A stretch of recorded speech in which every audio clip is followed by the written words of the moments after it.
Hi hello ನಮಸ್ಕಾರ ಸ್ನೇಹಿತರೆ, ನಾನು ನಿಮ್ಮ ಹುಡುಗ ಜಯಸೂರ್ಯ. ಅಗರಿಬೊಮ್ಮನಹಳ್ಳಿಯ ಇತಿಹಾಸ ಮತ್ತು ವಿಶೇಷತೆ ಜೊತೆಗೆ ಬನ್ನಿ ಇವತ್ತಿನ ಒಂದು ಸಮಸ್ಯೆಯನ್ನು ನಾವು ಗುರುತಿಸಿ ಅದ್ರ ಬಗ್ಗೆ ಮಾತಾಡೋಣ. ಆ್ಯಂಡ್ ಈ ಒಂದು ಸಮಸ್ಯೆ ಬಗ್ಗೆ ಅಗರಿಬೊಮ್ಮನಹಳ್ಳಿಯಲ್ಲಿರುವಂಥ ಪ್ರತಿಯೊಬ್ಬ ನಾಗರಿಕರು ಕೂಡ ಗೊತ್ತಿರುತ್ತೆ. ನಾಗರಿಕರೆಲ್ಲರೂ ಕೂಡ ಇದ್ರ ಬಗ್ಗೆ ಧ್ವನಿಯನ್ನು ಎತ್ತಿದ್ದಾರೆ. ಆ್ಯಂಡ್ ಇದ್ರ ಬಗ್ಗೆ ಪರಿಹಾರನ ಕೊಡಬೇಕು ಅಂತ ಅವರು ಕೂಡ ಕೆಲವು ಸಜೆಷನ್ನ ನೀಡಿದ್ದಾರೆ. ಆದರೆ ನಮ್ಮ ಸರ್ಕಾರಗಳು ಇದ್ರ ಬಗ್ಗೆ ಜಾಸ್ತಿ ಗಂಭೀರವಾಗಿ ಪರಿಗಣಿಸಿಲ್ಲ. ಆ್ಯಂಡ್ ಇದಕ್ಕೆ ಪರಿಹಾರ ತಗೊಂಬರಬೇಕು ಅನ್ನೋದು ಕೂಡ ಯಾವುದೇ ನಡೆಯನ್ನು ಕೂಡ ಮಾಡಿಲ್ಲ. ಆದರೆ ಇದರಿಂದ ಮುಂದೊಂದು ದಿನ ದೊಡ್ಡ ಮಟ್ಟದಲ್ಲಿ ಸಮಸ್ಯೆಗಳಾಗ್ತವೆ ಅಥವಾ ದೊಡ್ಡ ಮಟ್ಟದಲ್ಲಿ ಯಾವುದಾದ್ರೂ ಅಪಘಾತಗಳು ಕೂಡ ಆಗಬಹುದು ಅನ್ನೋ ಒಂದು ಮುನ್ಸೂಚನೆಯನ್ನು ಈ ಒಂದು ಸಂದರ್ಭದಲ್ಲಿ ಈ ಒಂದು ಪರಿಸ್ಥಿತಿ ನೀಡ್ತಾ ಇದೆ. ಸೊ ಇದನ್ನು ಸರ್ಕಾರಗಳು ಆಗಲಿ ಅಥವಾ ಆಳುವ ಅಧಿಕಾರಿಗಳಾಗಲಿ ಇದ್ರ ಬಗ್ಗೆ ಗಮನಿಸಬೇಕು.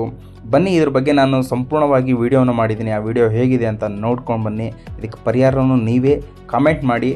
ಈ ಒಂದು ಕಮೆಂಟನ್ನು ಅಥವಾ ಸಂಬಂಧಪಟ್ಟ ಅಧಿಕಾರಿಗಳನ್ನು ಕೂಡ ಈ ಒಂದು ಸಂದರ್ಭದಲ್ಲಿ ಈ ವಿಡಿಯೋ ಕೆಳಗಡೆ ಮೆನ್ಷನ್ ಮಾಡಿ.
ಸೊ ನೋಡಿದ್ರಲ್ಲ ಸ್ನೇಹಿತರೆ, ಏನು ಸಮಸ್ಯೆ ಅನ್ನೋದ್ರ ಬಗ್ಗೆ. ಅಗರಿಬೊಮ್ಮನಹಳ್ಳಿಯಲ್ಲಿ ತುಂಬ ಹೆಚ್ಚಾಗಿ ಕಾಡ್ತಿರುವಂಥ ಒಂದು ಸಮಸ್ಯೆ ಅದು ರೈಲು ಬಂದಾದ ಮೇಲೆ ರೈಲು ಮುಂದೆ ಪಾಸ್ ಆಗುವುದಕ್ಕೆ ಮುಂಚೆ ನಡೆಯುವಂಥ ಒಂದು ಪ್ರಸಂಗ, ಅದೇ ಟ್ರಾಫಿಕ್.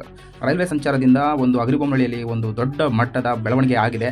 ಆದರೆ ಅದೇ ರೀತಿಯಲ್ಲೂ ಕೂಡ ದೊಡ್ಡ ಮಟ್ಟದ ಸಮಸ್ಯೆನೂ ಕೂಡ ಇಲ್ಲಿ ಸಂಭವಿಸಿದೆ.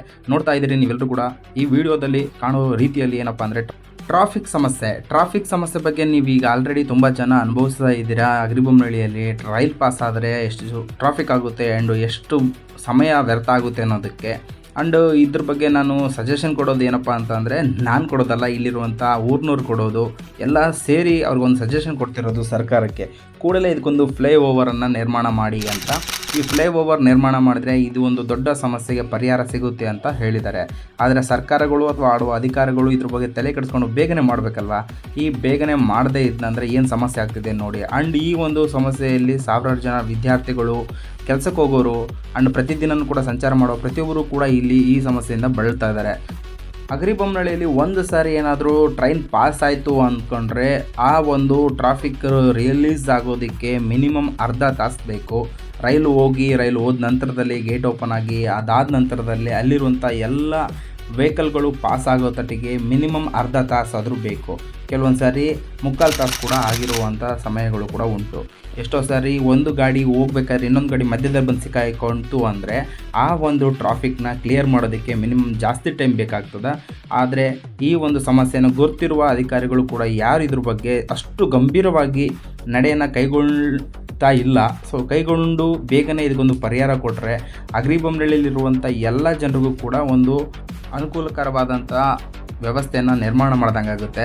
ಇದ್ರ ಬಗ್ಗೆ ಎಲ್ಲ ಅಧಿಕಾರಿಗಳು ಕೂಡಲೇ ಕ್ರಮ ಕೈಗೊಳ್ಳಬೇಕು. ಆ್ಯಂಡ್ ಮುಖ್ಯವಾಗಿ ಇಲ್ಲಿರುವಂಥ ನಾಗರಿಕರು, ಪ್ರಜ್ಞಾವಂತ ನಾಗರಿಕರು, ಪ್ರಜೆಗಳು ನಾವೆಲ್ಲರೂ ಕೂಡ ಇದ್ರ ಬಗ್ಗೆ ಮಾತಾಡಬೇಕಾಗಿದೆ. ಸ್ನೇಹಿತರೆ, ನಾನು ಈ ಒಂದು ವಿಡಿಯೋ ಮಾಡೋ ಉದ್ದೇಶ ಒಂದೇ, ನಮ್ಮೂರು ಚೆನ್ನಾಗಾಗಬೇಕು, ನಮ್ಮ ಊರಿನ ಅಭಿವೃದ್ಧಿ ಬೇಗನೆ ಆಗಬೇಕು ಅನ್ನೋದು. ಆ್ಯಂಡ್ ಎಲ್ಲನೂ ಕೂಡ ಅಂದ್ಕೊಂಡು ತಕ್ಷಣವೇ ಆಗಲ್ಲ, ಆದರೆ ನಮ್ಮದು ಒಂದು ಪ್ರಯತ್ನ ಇರಬೇಕು. ಈ ಒಂದು ಊರಿಗೆ ರೈಲು ಬಂದಿದ್ದು ಒಂದು ಇತಿಹಾಸ, ರೈಲು ತಂದಿದ್ದವರು ಆ ರೈಲನ್ನು ನಾವು ಉಪಯೋಗಿಸ್ತಿರೋದು ಪ್ರತಿಯೊಂದು ಕೂಡ ಇಲ್ಲೊಂದು ಇತಿಹಾಸವಾಗಿ ಉಳಿದಿದೆ. ಆ್ಯಂಡ್ ಈ ಊರಿಗೆ ರೈಲನ್ನು ತಂದಂಥ ಇತಿಹಾಸವನ್ನು ನಾನು ಮುಂದಿನ ದಿನಗಳಲ್ಲಿ ಇದೇ ಯೂಟ್ಯೂಬ್ ಚಾನಲಲ್ಲಿ ಮಾಡಿ ಹಾಕ್ತೀನಿ. ಆದರೆ ಅಲ್ಲಿವರೆಗೂ ನಡೀತಿರುವಂಥ ಈ ಒಂದು ಟ್ರಾಫಿಕ್ಕಿಗೆ ನಮ್ಮದೊಂದು ಧ್ವನಿಯಾಗಿರಬೇಕು. ಹಾಗಾಗಿ ನನ್ನ ಯೂಟ್ಯೂಬ್ ಚಾನಲ್ ಕಡೆಯಿಂದ ನಾನೊಂದು ರಿಕ್ವೆಸ್ಟ್ ಮಾಡ್ಕೊಳ್ತಿರೋದು ಏನಪ್ಪ ಅಂದರೆ, ಸರ್ಕಾರಿ ಅಧಿಕಾರಿಗಳೇ ಆಗಲಿ ಅಥವಾ ರಾಜ್ಯಾಂಗ ಕಾರ್ಯಾಂಗ ಇವರು ಎಲ್ಲರಿಗೂ ಕೂಡ ನಾನು ಕೇಳ್ತಿರೋದೊಂದೇ, ಈ ಒಂದು ಟ್ರಾಫಿಕ್ ಸಮಸ್ಯೆಯನ್ನು ಬೇಗನೆ ಬಗೆಹರಿಸೋದಕ್ಕೋಸ್ಕರ ಸರ್ಕಾರದಿಂದ ಹೆಚ್ಚಿನ ಅನುದಾನವನ್ನು ತೆಗೆದುಕೊಂಡು ಬನ್ನಿ. ಇದಕ್ಕೆ ನಮ್ಮ ಊರಿನ ಪ್ರತಿಯೊಬ್ಬ ನಾಗರಿಕರ ಕಡೆಯಿಂದನೂ ಕೂಡ ಆ್ಯಂಡ್ ನನ್ನ ಕಡೆಯಿಂದನೂ ಕೂಡ ವಿಶೇಷವಾಗಿ ಒಂದು ಬೆಂಬಲ ಇದ್ದೇ ಇರುತ್ತೆ. ಕೂಡಲೇ ಈ ಒಂದು ಟ್ರಾಫಿಕನ್ನು ಬಗೆಹರಿಸೋದಕ್ಕೋಸ್ಕರ ನೀವು ಕೆಲಸವನ್ನು ಮಾಡಿ ಅಂತ ಈ ಸಂದರ್ಭದಲ್ಲಿ ಕೇಳ್ಕೊಳ್ತಾ ಇದ್ದೀನಿ.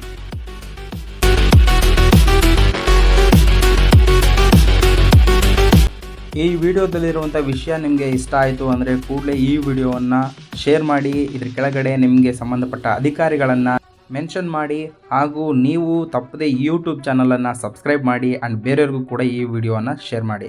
ಆ್ಯಂಡ್ ವಿಶೇಷವಾಗಿ ಇದಕ್ಕೆ ಸಂಬಂಧಪಟ್ಟ ಅಧಿಕಾರಿಗಳಿಗೆ ಅಥವಾ ಇದ್ರ ಬಗ್ಗೆ ಮಾತಾಡೋ ನಾಯಕರಿಗೆ ಈ ವಿಡಿಯೋನ ತಪ್ಪದೆ ಶೇರ್ ಮಾಡಿ ಅಂತ ನನ್ನ ಯೂಟ್ಯೂಬ್ ಚಾನಲ್ ಕಡೆಯಿಂದ ನಾನು ಕೇಳ್ಕೊಳ್ತಾ ಇದ್ದೀನಿ.